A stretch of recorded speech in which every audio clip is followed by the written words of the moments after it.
ಕೆಲವೊಬ್ರಿಗೆ ಒಂದು ಫೀಲ್ಡ್ ಅಲ್ಲಿ ತಮ್ಮಲ್ಲಿ ಏನೆಲ್ಲ ಟ್ಯಾಲೆಂಟ್ ಇದೆ ಅಂತ ಮುಂಚೆನೆ ಗೊತ್ತಿರಲ್ಲ. ಆ ಫೀಲ್ಡ್ ಬಂದಾದ್ಮೇಲೆ ಆ ಫೀಲ್ಡ್ ಅನ್ನ ಡೀಟೇಲ್ ಆಗಿ ಸ್ಟಡಿ ಮಾಡಿದ ಮೇಲೆ ತಮ್ಮ ನಿಜವಾದ ಟ್ಯಾಲೆಂಟ್ ಬಗ್ಗೆ ಗೊತ್ತಾಗುತ್ತೆ. ಹೆಚ್ಚಾಗಿ ನಾವೇನು ಪ್ರೀ ಪ್ಲಾನ್ ಅಲ್ಲಿ ಆ ಫೀಲ್ಡ್ ಅಲ್ಲಿ ಏನಾಗಬೇಕು ಅಂತ ಇರ್ತೀವೋ ಎಕ್ಸಾಕ್ಟ್ ಆಗಿ ಅದೇ ಆಗಲ್ಲ. ಒಂದೆರಡು ಎಕ್ಸಾಂಪಲ್ ಕೊಡ್ತೀನಿ, ನಾನು ಏನ್ ಹೇಳೋದಕ್ಕೆ ಬಂದೆ ಅಂತ ಅರ್ಥ ಆಗುತ್ತೆ. ಕ್ರಿಕೆಟ್ ಗಾಡ್ ಸಚಿನ್ ಅವರು ಕ್ರಿಕೆಟ್ಗೂ ಎಂಟ್ರಿ ಕೊಡೋದಕ್ಕೂ ಮುಂಚೆ ಅಂದ್ರೆ 14 ವರ್ಷ ಇರುವಾಗ ತಾನೊಬ್ಬ ವರ್ಲ್ಡ್ ಕ್ಲಾಸ್ ಫಾಸ್ಟ್ ಬೌಲರ್ ಆಗ್ಬೇಕು ಅಂತ ಎಂಟ್ರಿ ಕೊಟ್ರು. ಬರ್ತಾ ಬರ್ತಾ ಕೋಚ್ ಡೆನ್ನಿಸ್ ಲಿಲಿ ಇವರ ಬ್ಯಾಟಿಂಗ್ ಸ್ಕಿಲ್ ನೋಡಿ ನಿನ್ನ ಹೈಟ್ ಕಡಿಮೆ ಇದೆ, ಬ್ಯಾಟಿಂಗ್ ಮೇಲೆ ಫೋಕಸ್ ಮಾಡು ಅಂತ ಸಜೆಷನ್ ಮಾಡಿದ್ರಂತೆ. ಅದರಂತೆ ಅವರು ಬ್ಯಾಟಿಂಗ್ ಚೂಸ್ ಮಾಡಿದ್ರು. ಅದಾದ್ಮೇಲೆ ಆಗಿದ್ದೆಲ್ಲ ಹಿಸ್ಟ್ರಿ. ಗಾಡ್ ಆಫ್ ಕ್ರಿಕೆಟ್ ಆದ್ರು. ಇದೇ ತರ ಆಸಿ ಬೌಲರ್ ಮಿಚೆಲ್ ಸ್ಟಾರ್ಕ್ಗೂ ಆಗಿತ್ತು. ಇನಿಷಿಯಲಿ ಅವರು ವಿಕೆಟ್ ಕೀಪರ್ ಆಗ್ಬೇಕು ಅಂತ ಕ್ರಿಕೆಟ್ಗೆ ಎಂಟ್ರಿ ಕೊಟ್ರು. ಕೋಚ್ ಸಜೆಷನ್ ಪ್ರಕಾರ ಬೌಲಿಂಗ್ ಸ್ಟಾರ್ಟ್ ಮಾಡಿದ್ರು. ಆಮೇಲೆ ರೆಸ್ಟ್ ಇಸ್ ಹಿಸ್ಟ್ರಿ. ಇಲ್ಲಿ ನಮ್ಮ ವ್ಯೂವರ್ಗೆ ಒಂದು ಪ್ರಶ್ನೆ ಇದೆ. ಸೇಯಿಂಗ್ಸ್ ಪ್ರಕಾರ ನೀವು ಸಕ್ಸಸ್ಫುಲ್ ಆಗ್ಬೇಕಾ? ಹಾಗಾದ್ರೆ ಯಾರ ಮಾತು ಕೇಳ್ಬಿಡಿ, ನಿಮ್ಮ ಮನಸ್ಸಿನ ಮಾತು ಕೇಳಿ ಅಂತಾರೆ. ಬಟ್ ಇವೆರಡು ಕೇಸಲ್ಲಿ ಅದು ಉಲ್ಟಾ ಆಗಿದೆ. ಇನ್ನೊಬ್ರು ಮಾತು ಕೇಳಿದಕ್ಕೆ ಇವಾಗ ಲೆಜೆಂಡ್ ಪ್ಲೇಸ್ ಅಲ್ಲಿ ಅವರಿದ್ದಾರೆ. ಈಗ ಹೇಳಿ, ನಾವೇನಾದ್ರೂ ಸಾಧನೆ ಮಾಡೋದಕ್ಕೆ ಹೊರಟಾಗ ಇನ್ನೊಬ್ಬರ ಮಾತನ್ನ ಕೇಳ್ಬೇಕಾ, ಇಲ್ಲ ಸೋಲೋ ಗೆಲ್ವೋ ಒಟ್ನಲ್ಲಿ ನಮ್ಮ ಮಾತನ್ನೇ ಸ್ಟ್ರಾಂಗ್ ಆಗಿ ನಂಬೇಕಾ? ಇದಕ್ಕೆ ಉತ್ತರನ ಕಮೆಂಟ್ ಬಾಕ್ಸ್ ಅಲ್ಲಿ ತಿಳಿಸಿ. ಈ ವಿಷಯಕ್ಕೂ ನಮ್ಮ ಇವತ್ತಿನ ಕಂಟೆಂಟ್ಗೂ ಒಂದು ಸಂಬಂಧ ಇದೆ. ಇಲ್ಲೂ ಕೂಡ ಹಾಗೇನೆ, ಈ ವ್ಯಕ್ತಿ ಮೊದಲು ಆಕ್ಟರ್ ಆಗ್ಬೇಕು ಅಂತ ಇಂಡಸ್ಟ್ರಿಗೆ ಎಂಟ್ರಿ ಕೊಡ್ತಾರೆ. At one point of time ಇವರಿಗೆ ಅನ್ಸುತ್ತೆ ಬರೀ ಆಕ್ಟಿಂಗ್ ಮಾಡುವಂತಹ ಟ್ಯಾಲೆಂಟ್ ಮಾತ್ರ ಅಲ್ಲದೆ ತಮ್ಮಲ್ಲೂ ಬೇರೆ ಬೇರೆ ಟ್ಯಾಲೆಂಟ್ ಇದೆ ಅಂತ. ನಂತರ ಇಲ್ಲೊಂದು ಬೆಸ್ಟ್ ಎವರ್ ಡಿಸಿಷನ್ ತಗೋತಾರೆ. ರೈಟರ್, ಡೈರೆಕ್ಟರ್, ಪ್ರೊಡ್ಯೂಸರ್ ಎಲ್ಲ ಡಿಪಾರ್ಟ್ಮೆಂಟ್ಗೂ ಕೈ ಹಾಕ್ತಾರೆ. ಅದರಲ್ಲಿ ಸಕ್ಸಸ್ಫುಲ್ ಕೂಡ ಆಗ್ತಾರೆ.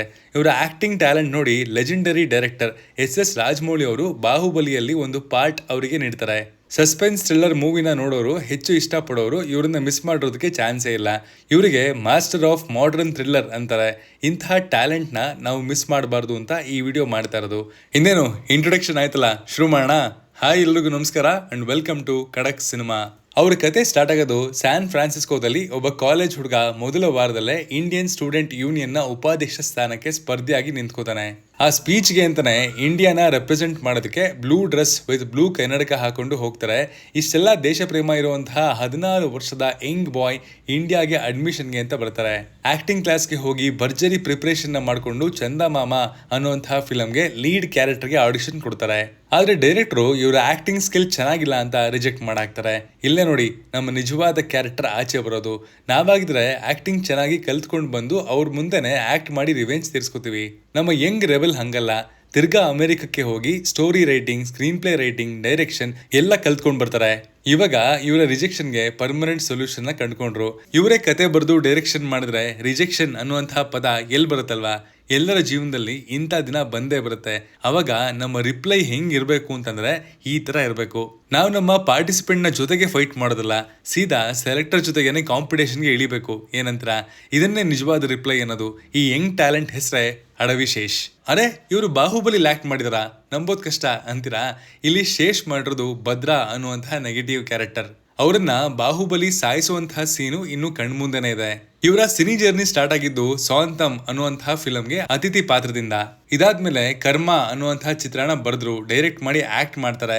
ಇದರಲ್ಲೇ ಇವರು ಮೊದಲು ಲೀಡ್ ಆಗಿ ಕಾಣಿಸ್ಕೊಂಡಿದ್ದು. ಇದಾದ್ಮೇಲೆ ಕಿಸ್, ದೊಂಗಾಟ, ಕ್ಷಣಂ, ಅಮಿ ಅಮ್ಮಿ, Goodachari, Evaru, Major, Hit, the second case, Dacoit. ಇವರಿಗೆ ಒಳ್ಳೆ ಹೆಸರು ತಂದ್ಕೊಟ್ಟಿದ್ದು Evaru, Goodachari, Kshanam and Hit. Thriller genre ಇಷ್ಟಪಡೋರು ಈ ಲಿಸ್ಟ್ ಅನ್ನ ಸೇವ್ ಮಾಡ್ಕೊಳ್ಳಿ, ಜಸ್ಟ್ ಸೂಪರ್ಬ್ ಆಗಿದೆ. ಕ್ಷಣಂ ಚಿತ್ರದ ದೊಡ್ಡ ಯಶಸ್ಸಿನ ನಂತರ ಶೇಷ್ ಅವರಿಗೆ ಸುಮಾರು 50ಕ್ಕೂ ಹೆಚ್ಚು ಚಿತ್ರಗಳಲ್ಲಿ ನಾಯಕನಾಗಿ ನಟಿಸಲು ಅವಕಾಶಗಳು ಹುಡ್ಕೊಂಡು ಬಂತು. ಆದ್ರೆ ಅವರು ಬರೀ ಹಣಕ್ಕಾಗಿ ಸಾಧಾರಣ ಸ್ಟೋರಿಗಳನ್ನ ಒಪ್ಕೊಂಡು ಸಿನಿಮಾ ಮಾಡೋ ಕ್ಯಾಟಗರಿ ಅಲ್ಲ. ತಮ್ಗೆ ಸೂಟ್ ಆಗೋ ಮತ್ತು ಡಿಫ್ರೆಂಟ್ ಆಗಿರುವಂತಹ ಕಥೆಗಳಿಗೆ ಕಾಯ್ತಾ ಇದ್ರು. ಫಿಲಂ ವಿಷಯದಲ್ಲಿ ಇವರು ತುಂಬಾ ಚೂಸಿ ಅಂದ್ರೆ ತಪ್ಪಾಗಲ್ಲ. ಅಡವಿ ಶೇಷ್ ಅವರ ಜೀವನದ ಮೋಸ್ಟ್ ಪೈನ್ಫುಲ್ ವಿಷಯ ಅಂದ್ರೆ ಅವರ ಲವ್ ಫೇಲ್ಯೂರ್. ಅವರ ಎಕ್ಸ್ ಶೇಷ್ ಅವರ ಹುಟ್ಟುಹಬ್ಬದಂತೆ ಮದುವೆ ಆಗಿದ್ದಾಳೆ ಎಂದು ಅವರು ತುಂಬಾ ವರ್ಷಗಳ ತನಕ ನಂಬಿದ್ರು. ಆದ್ರೆ ಇತ್ತೀಚೆಗೆ ಶೇಷ್ ಅವರಿಗೆ ತಿಳಿದ ವಿಷಯ ಏನಂದ್ರೆ ಆಕೆ ಮದುವೆ ಆಗಿದ್ದು ಅವರ ಬರ್ತ್ಡೇ ದಿನದಂದಲ್ಲ, ಇನ್ಯಾವುದೋ ಡೇಟ್ ಅಂದು. ಈ ಸುಳ್ಳು ನಂಬಿಕೆಯಿಂದ ಅವರು ಅನುಭವಿಸಿದ ನೋವನ್ನ ಅವರು ಸದ್ಯದ ಚಿತ್ರ ಡಕಾಯತ್ ನಲ್ಲಿ ತೋರಿಸಿದ್ದಾರೆ. ಮೇಜರ್ ಚಿತ್ರದ ನಂತರ ಶೇಷ್ ಅವರ ಸಿನಿ ಜೀವನದ ಜೊತೆಗೆ ಪರ್ಸನಲ್ ಲೈಫ್ ನ ದೃಷ್ಟಿಕೋನವೇ ಬದಲಾಯಿತು. ಎಸ್ಪೆಷಲಿ ಪ್ರಾಣಿಗಳ ಮೇಲಿನ ಅವರ ಪ್ರೀತಿ ಹೆಚ್ಚಾಯಿತು. ಹಿಟ್ 2 ಚಿತ್ರದಲ್ಲಿ ನಟಿಸಿದ್ದ ಸಾಶಾ ಎಂಬ ನಾಯಿ ಅನಾರೋಗ್ಯದಿಂದ ಮೃತಪಟ್ಟಾಗ ಶೇಷ್ ತುಂಬಾನೇ ಬೇಜಾರ್ಪಟ್ಟಿದ್ರು. ಅದಾದ್ಮೇಲೆ ಅವರು ಬೀದಿ ನಾಯಿಗಳನ್ನ ಪ್ರೊಟೆಕ್ಟ್ ಮಾಡೋ ಮತ್ತು ಅವುಗಳಿಗೆ ಆಶ್ರಯ ನೀಡುವ ಕಾರ್ಯದಲ್ಲಿ ತೊಡಗಿಸ್ಕೊಂಡಿದ್ದಾರೆ. ಈ ಎಫರ್ಟ್ಗೆ ನಾವೆಲ್ಲ ಬಿಗ್ ಸೆಲ್ಯೂಟ್ ಕೊಡ್ಲೇಬೇಕು. ಏನಂತೀರಾ?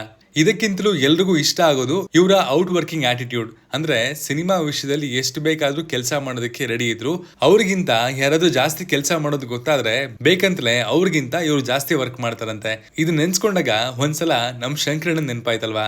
ಈ ಆಟಿಟ್ಯೂಡ್ ಅವರನ್ನ ತೆಲುಗುನಲ್ಲಿ ಸ್ಟಾರ್ ಮಾಡಿದೆ. ಇದಕ್ಕೆ ಅಲ್ವಾ ಶೇಷ್ ಅವರ 9 ಕನ್ಸಿಕ್ಯೂಟಿವ್ ಫಿಲ್ಮ್ಗಳು ಹಿಟ್ ಆಗಿರೋದು. ಅದರಲ್ಲಿ 3 ಬ್ಲಾಕ್ ಬಸ್ಟರ್ ಮೈಂಡ್ ಬ್ಲೋಯಿಂಗ್ ರೆಕಾರ್ಡ್ಸ್ಗಳು ಇವೆಲ್ಲ. ಇದಾಗಿತ್ತು ಅಡವಿ ಶೇಷ್ ಅವರ ಅನ್ಟೋಲ್ಡ್ ಸ್ಟೋರಿ. ಈ ಪ್ರಯತ್ನಕ್ಕೆ ನಿಮ್ಮ ಸಪೋರ್ಟ್ ಇರಲಿ. Signing off, Manu.